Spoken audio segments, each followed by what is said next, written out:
Good. So first of all, we after the game, Chancellor Roberts and the team dedicated the game and the ball to Mitch, who's been with the team for a long time. He's been a really inspirational person for us, and of course I've only known him since I've been here, but he's been surely an important part of this team and through the years, and so just want to make sure that everybody realizes how important he is to us and how he was recognized by the team after the game, and we dedicated the game and the ball to him, and he got on the iPad and talked to us afterwards, and he's fighting, and we're praying for him, and we just all want to wish him well and let him know that how much we're behind him. But as far as the game goes, it was a real good team effort today.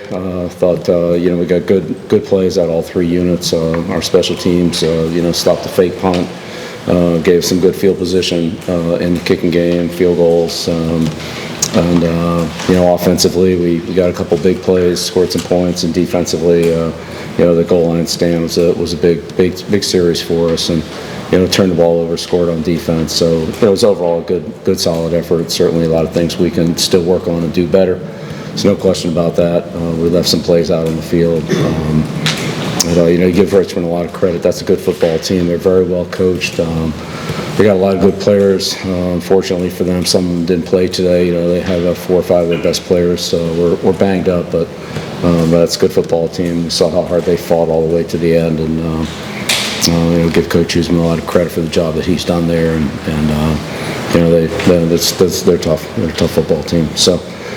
Good to win, and hopefully we can still continue to improve each week with good solid practices and preparation. So big challenge this week going down to Orlando, but looking forward to it. On the right, your front row, Coach. Yes. Coach, Andrew Jones, 24/7. What do you like that you've seen from your interior defensive front the last couple of weeks? Progress that they've made in the last few weeks. Yeah, second half of the TCU game, was tough. We kind of got banged around a little bit there. We've done a better job of defeating blockers and holding the line of scrimmage, playing with better technique. Coach Diaco, Steve, Ty Nichols, those guys really done a good job with the front the last couple of weeks, and players have worked hard to improve it. It's really about fundamentals. I mean, there's no secret sauce. I mean, you got to line up and be able to defeat the blocks in front of you, and we did a much better job of that today. As a quick follow-up, the amount period that you guys have been extending into the season, do you think you really know that group really well now? No, I mean, you find out more every week. Like I said, this is a big challenge for us this week. These guys, Richmond has a really good running game. The quarterback's a big part of the running game. He's about 50% of it in the backs. Today they used a kind of a new formation with their 2 backs and 3 receiver sets instead of the tight end they had. So they had some different, formations and motion on that caused us to make some adjustments to it. But they did a good job of that, and we tried to adapt to it as quickly as we could. But it's been an improvement every week. But there's still a lot of things we can do better. We've tackled better, which obviously is a big help too. Second row, right in the middle. Hey, Coach, speaking about DeMond James' performance, I mean, he was awesome tonight. 148 yards, the most by a freshman running back in 8 years. What do you have to say about his performance and also his maturity living up to the moment? He's earned it. He's earned it. Nobody gave him anything. I mean, he started at the bottom of the depth chart and just kind of worked his way up, and he's had some opportunities and has done pretty well with them. But he's made some yards on his own, and that's the big thing. The plays are blocked for a certain amount of yards, whatever they are, 5 yards, 6 yards, 2 yards, and then what can a back get on his own after the first contact or after he can make that first guy miss. And short yardage play was really a good run. We didn't really block it that well. There were 2 unblocked guys in or near the hole, and he made a miss and turned into a long run. So. He's doing a good job with the ball in his hands, and we got him on that screen pass. That was a big play too to set up the score. So he's done a good job in running and catching. Front row on the right here. Hey, Bill, how was top targets 24/7? 24/7. Out of Jordanship, it feels like he can do just about everything on the field for you guys, and it seems like he's established himself as almost a security blanket for Gio. What have you seen out of him? Would you agree with that? What have you seen out of him sort of these first couple of games, but then just today specifically? Yeah, Jordan's done a really good job for us in all areas. First of all, he's smart. He can play all positions. He plays the F, the Y, the X, the Z. He's an excellent blocker. He's tough. He can match up on the DBs with his length and his toughness. So in some of the perimeter plays where we get the ball outside, he does a nice job blocking. And he has been a good route runner on a lot of different things, crossing patterns, in cuts, possession patterns, and he's done a good job with the ball in his hands after the catch. So excellent red area receiver. We try to keep him out there as much as we can. Far right. Rob Baxley, Fayetteville Observer. Have you seen enough from the guys the last 2 weeks, offensively, defensively, to where you think they'll have more confidence returning to power forward competition since the TCU game? Well, yeah, I hope so. I mean, we'll see. We'll see next week, but we'll just go through the preparations for Central. I mean, that's another good football team. I know Scott does a good job down there, but we'll have to, gear up for what they do, and they've got a lot of skilled athletes. They get the ball in space a lot, and defensively they got some explosive guys we're gonna have to handle. So, we'll find out. Second row in the middle here. Yeah, Brian Murphy, WRL. How do you evaluate against competition that you played the last 2 weeks and then try to scale that up for a game against, like I said, Florida or TCU? How do you? Yeah, well, I mean, again, Charlotte and Richmond have a lot of good football players. I mean, those are, those are good programs, and especially Richmond. I mean, they've, been at the top of their division, last several years, and played for championships and all that. So, but look, we just keep working on doing what we can do to work to get better, and I feel like we've made some improvement. But yeah, we'll see what happens next week when we play somebody else. I don't know. Right next to the coach. Shelby Swanson with the News Observer. Coach, just how would you evaluate Gio Lopez and his performance through 3 games, things that you think he's done well so far, and maybe some areas for him?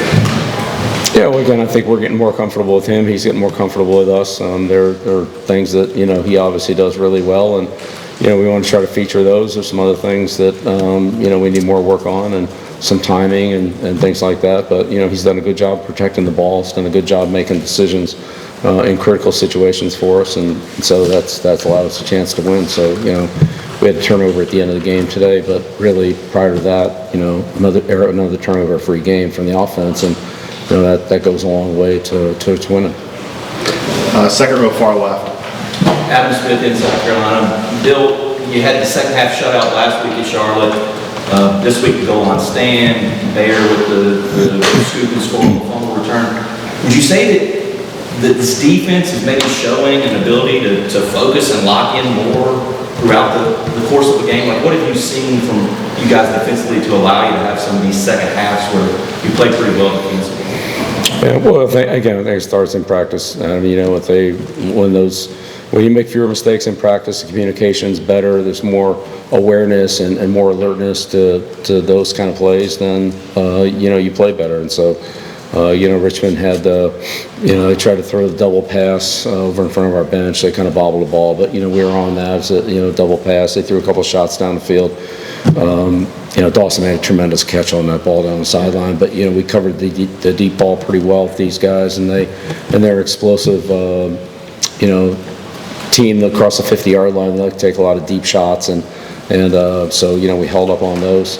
But again, it really comes from consistency in practice. If you practice consistently, then that'll show up in the games, and if you don't, then eventually it won't. So let's keep stressing those things in practice. Our communication's better. Playing with each other, starting to get a better feel and anticipation for the way we can play off each other and so forth, and hopefully it'll continue to improve with each week. That's our goal, is just keep getting better every week. Left front row, coach. Yeah, Jeremiah Holloway with South Carolina. Bill, I wanted to go back to DeMond. You talked about what he did tonight specifically. You also mentioned he was one that kind of worked his way up the depth chart and things like that. Observing him in practice and then obviously seeing him take shape in these last couple of games, what makes him, his style of running, so effective for you guys? Well, I mean, he's a strong one-cut runner. There's not a lot of dodging when he gets the ball. He just he hits a crease and can accelerate through it with some power. It's hard to bring down with an arm tackle, and he can step through some soft tackles. So That's his style, and, if he can just continue to play to that, if we can create some creases for him. We saw it last week in Charlotte, and again today, I think that, that's how he can be effective. I mean, this is, we're not talking about Gale Sayers here. I mean, this isn't like a, scat back, jitterbug kind of guy, but he can hit it and go, and that's what he does best. So, hopefully we can get him in that situation. Two more, front row on the left. Will Aiden Jensen, Tar Heels Wire, going off of Adam's question, focusing on the defense, Melkart really showing he could be a leader on your defensive line. Had a huge day, 2 sacks, and we had that fumble recovery. What can you say about his performance and, with Price coming back later, how Melkart can lead that unit and help create success and consistency leading that unit throughout the rest of the season? Yeah, I think Melkart's been a great story for us. Came to us in Delaware and kind of, wasn't that big of a transfer coming in, but just kept getting better and better and better and better every day all through the spring. He had a good spring. By the end of the spring, he's probably our most productive defensive lineman. Of course, we didn't have Leroy at that point. He was still out. And then he just continued to build on that through the offseason and training and when we got to training camp. So, he's just put a lot of consistency together. And that's a guy that you can count on to come in and work hard and do the right thing almost every single day, every single time. And he's earned a lot of respect and trust from his teammates, obviously, and the defensive coaching staff and certainly the head coach.